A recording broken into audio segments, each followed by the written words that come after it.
What is going on, everybody? Today we're going to be watching The Amazing Spider-Man, a movie that I haven't seen in about a year, so it's kind of a fresh viewing, kind of not. I have seen this movie a couple times before, but again, it's been over a year, so with that being said, let's get right into it and see what I think of it.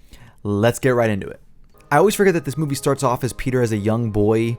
You know, they're really trying to hammer down the origin of Peter and his parents, and good attempts, but we're going to see that this is so underplayed and not given enough attention in this movie. Nice transition, and we get Andrew Garfield as Peter Parker on screen, and he's alright. I don't buy him as a nerd, as an outcast, not even remotely, so we just have to buy it because he gets picked on by Flash every now and then. I don't buy it, but his acting is pretty fantastic. So, like, see, that just isn't something Peter Parker would do. I could not see Peter Parker doing something like that. This will never not be awkward and creepy. He's taking a picture of his crush from a distance and she doesn't know it. That I don't, even in 2012, what were they thinking with this? The fact that we have to resort to violence to prove that Peter Parker is an outcast and a nerd, and rather than, you know, building more on the character or his mannerisms or many other things. I mean, to me, that just shows how weak of a character Peter really is in this movie in terms of defining him as an outcast. So, you don't know my name? No, I know your name. I just want to know if you know your name. What is that line? That line is, just nails on a chalkboard. Again, I really do like that they try to explore more about Peter's father and his interest in his father and parents for that matter. I only wish there was more thought put into it. I only wish that there was more to it. And that's pretty much it. I just think this is a missed opportunity. They really could have gone deeper with this. Dude, that is just so weird. Like, even if that's a Photoshop file on your computer that he's just really looking at to fix up or whatever, why is she so zoomed in? You do not need to be that zoomed in on the girl you like. That's creepy.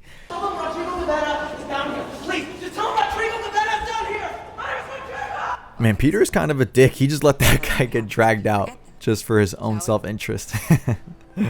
Great. The fact that Peter was just able to so easily get in that room just by looking at what he was doing on the touchpad, and there's no security or anything in there. How? This scene's kind of goofy. Like, I get they're really going for something new, and I respect that, but he accidentally just beats everybody up on the train. I don't know if I mess with this. I really don't. He's coming home to his aunt and uncle's house late at night, skateboard broken in half. He's sweaty, he's panting, he's going through the fridge. And they don't ask him more questions on what this could be. Hey, man. I get it's a PG-13 movie, but come on. I do love this scene. I love this scene. The fact that he accidentally is too strong and is just doing all these things, you know, messing with the sink and whatever. This is great. And Peter is a dick yet again. He's just going to leave that sink to flood and going to leave it for Uncle Ben to clean up. Phenomenal. I'm really glad that these two characters are at least given the time, some time, to develop within each other. We understand both sides, the hero and the villain. Kind of. We're going to see how it does and doesn't work out in the movie. But I do like the attempts here. And that sounds like a very bare minimum compliment, but you'd be surprised how many movies don't even get that part right. Now, I do like this scene, but this isn't Spider-Man. If you would have shown me this scene out of context, I would have never in a million years told you that this is a Spider-Man movie scene. It wouldn't have happened. I love that he embarrasses Peter in front of Gwen. That is the ultimate punishment, is embarrassment. Especially in front of the girl you like. Uncle Ben is a demon. He's a demon. Seriously, like, the chemistry between these two is fantastic. No one's ever going to argue that. But, oh my god, just for one moment, actually really listen to what they're saying. And it's going to be nails on a freaking chalkboard on your ears. I really cannot get down with what the dialogue is. But props to them both, because they are phenomenal actors. Again, I get they're going for something new, something different. I respect it, but this is just, in my opinion, this is not it, man. This isn't it. Peter Parker skateboarding looks like a Tony Hawk type thing. I don't know. I don't mess with this. I get they're trying for something new. But I don't think this was the move to go. I really don't think this was the way to go. Again, Peter's shown more as a dick, really. Like, he forgot to get his aunt. You live in New York, man. You're not in the suburbs where everything is safe. This is New York and in an area where they keep saying isn't safe. You know, this really isn't an excuse. Anytime I see this scene, I just would think like my parents would disown me if I did that to the door. Are you kidding? Jesus. Obviously, I feel bad that Uncle Ben died, but this is just so different from the original version. Like, he purposely went and fought that fight, and I think the fact that we didn't know what happened with Uncle Ben in the original, he just was dead, I think that was far better. This is still sad, and it's really sad because of Andrew Garfield's performance, but I think this could have been done better. I do like that they give Flash kind of a more empathetic feel to his character. I really do. They could have done more with him. I'm glad that they tried something, and it did work out well, but I really wish they would have really done something with him. This montage also is really, really cool. I like how he's looking to make the webs. You see him stopping villains. You know, this is a good montage. I like this one. And of course, it ends with him, the first swing with his new web shooters. This has a Spider-Man feel to it. I really like this scene. Really, really do like this moment in this movie. Music really uplifts everything. The reveal of the suit is also really awesome. Unpopular opinion, I actually really do like this suit. That's kind of a polarizing thing to say, but I think it's awesome. And this moment here, the first person shot of him in the mirror, oh, that's awesome. That is awesome. Incredible. That is a very Spider-Man moment. I love it. Now, I know some people say this scene has more of a Batman feel to it. I love it. I actually really do love it. And I've also heard that people think Peter's kind of a dick in this scene. Hey, I do love this scene. I think this scene's great. I really do. There's actually a lot more practical effects in this movie than I last remember. You know, I did not expect these many practical moments in this movie, especially in a Spider-Man action sequence. So this is pretty cool.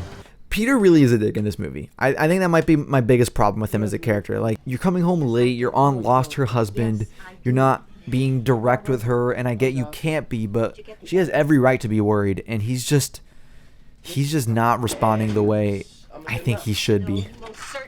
Man, I do feel sympathy for Dr. Connors. The fact that he had to inject it into his arm, he's his own test dummy. That is tragic. As I get older, this scene gets more uncomfortable for me. Imagine just going to meet your girlfriend's parents for the first time and you're caught in her room. That's the first impression of you. Dude. This moment is pretty beautiful too, actually. The fact that he's being able to witness what having the second arm is like again. This is a beautiful moment. But it doesn't last long. It does not last long at all. This is also another scene that the older I get, the more uncomfortable it makes me feel. As a kid, I thought nothing of it. Just Peter's making the case for Spider-Man. But man, having a debate at the family dinner, this is really uncomfortable. Good scene though. I will say I do like the scene. Nothing was ever gonna top the first kiss of Peter and MJ in this movie. Nothing was ever gonna top that. The upside down kiss in the rain. But this is a pretty beautiful moment. I do like this moment. The fact that he shares with her who he is. This is nice. Over an hour in and we're getting our first real Spider-Man action sequence, and it's not even that long of a sequence, but it's a little late in the movie for us to barely be getting something like this, so I wish there was more of it, and I wish it was earlier in the movie. This, other than another scene we'll get to later in the movie, might be my favorite scene in the movie. And I keep saying that's a very Spider-Man movie moment. This truly is. Saving this kid, trying to put him at ease, and then things happen. This is a good moment. This is a really, really nice moment. This is stupid. He does that, and no one's gonna suspect that he might be Spider-Man. Spider-Man's a big thing on the news recently. Peter does this. Come on. That was stupid. Man, Peter's a dick, but he's kind of likable. Captain Stacy is not likable. He's just a dick. He is just a dick. See, I did feel bad for Dr. Connors in the beginning, but now he's just too far gone. I get that the injection is going to make him act a certain way. That's fine and all, but I don't feel bad for him anymore. He's just going crazy. This is a cool little scene too. Again, it doesn't last long enough. You know, an hour and a half in, and we still don't really have a good fight between the two. Just moments. This is some stupid shit though. Why would you bring your camera with your name on it? You really that smart, Peter? Are you really that smart? All I think is that Peter must smell like absolute garbage. There's just no way. Why wasn't there a single line talking about how bad he smells? You were just in the sewer. So this is our first real sequence between the Lizard and Spider-Man. Hour and a half in the movie. Jesus Christ, that's a long time. But admittedly, this scene is really, really good. I really like this moment. The CGI holds up incredibly well. I know this was in 2012. It hasn't been that long, but the CGI here is incredible. By far the best Stan Lee cameo in any movie ever. Easily. Rest in peace. Rest in peace. I actually think this sequence where Peter finds everything out in the sewer, this is really boring. I always forget that I kind of tune out the movie a little bit here. He just walks into exposition. That's really all it is. Just a bunch of screens and things circled and blueprints.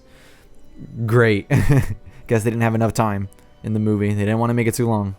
We should have gotten to see more of these police officers as lizards on the ground. That would have been really interesting. Too bad we got none of it. None of it. And the swinging sequences are really good. CGI is fantastic. That moment still hurts. Jesus. He really took a fall. I do like this unspoken communication between the two. Like, they both have each other's respect. And the fact that he does let him go. He lets Peter go. I think that's nice. Especially because he hated Spider-Man the entire movie. For what? I couldn't tell you, but it's a nice little moment. And also, Gwen actually getting to work and doing things like this. Fantastic. MJ could have done a lot more of this. Now, this right here is easily, by far and away, the best scene in this movie. 100%. I like this more than when the New Yorkers in the original Sam Raimi trilogy were helping Spider-Man and with the Green Goblin, you know, throwing trash at him. This is infinitely better. This is infinitely better, and I cannot believe I'm even saying that, but it is. This moment just feels so beautiful.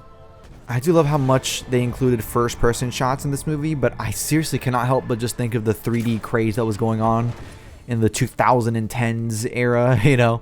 That's all I think about. They clearly really wanted to capitalize off 3D, and now does anyone really even care? Not really. This is also a really sincere moment, you know? Captain Stacy just wants the best for Gwen, and we're going to see where this goes in just a few moments, and especially in the next movie, which we will get to, ladies and gentlemen. We will get to that movie. Why isn't Aunt May asking any questions now? I never understood that. I never understood why now. Because he brought eggs? She's not asking any more questions?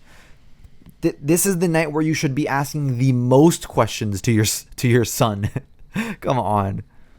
And again, Peter being a dick. How could you just not show up to the funeral and then break up with her the next day? What? What? At least give it a week, 2 weeks, damn.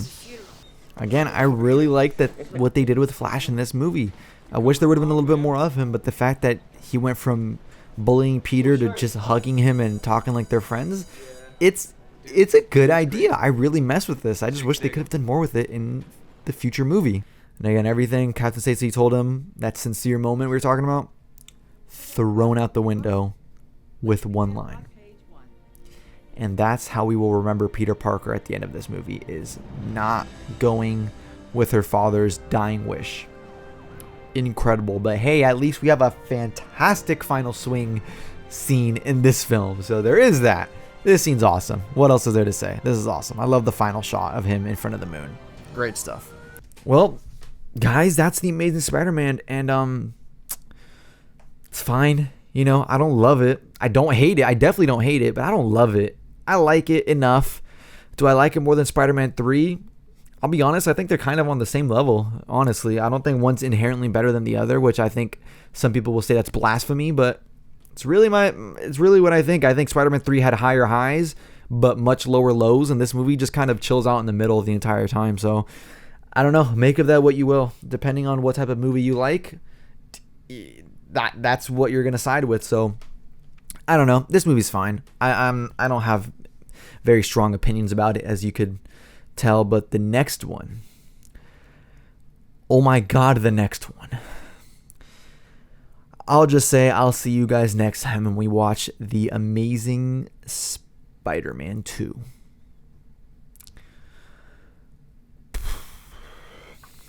Okay, thanks for watching.